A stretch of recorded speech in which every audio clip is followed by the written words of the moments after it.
गणनायकाय गणदैवताय गणाध्यक्षाय धीमहि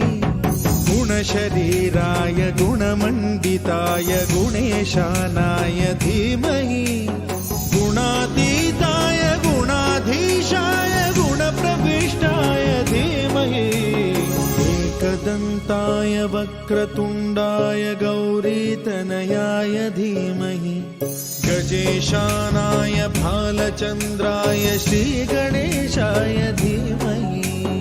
एकदन्ताय वक्रतुण्डाय गौरीतनयाय धीमहि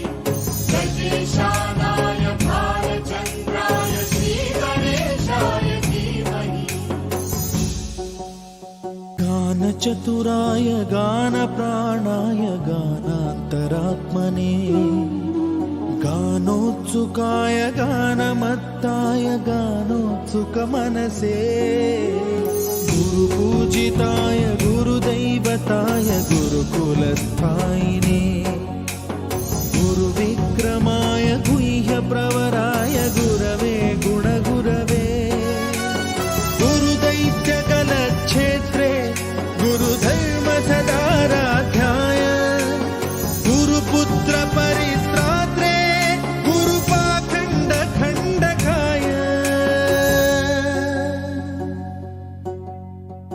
गीतसाराय गीततत्त्वाय गीतगोत्राय धीमहि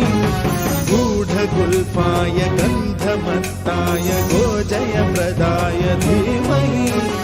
गुणातीताय गुणाधीशाय गुणप्रविष्टाय धीमहि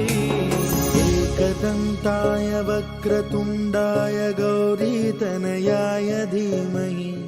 गजेशानाय भालचन्द्राय श्रीगणेशाय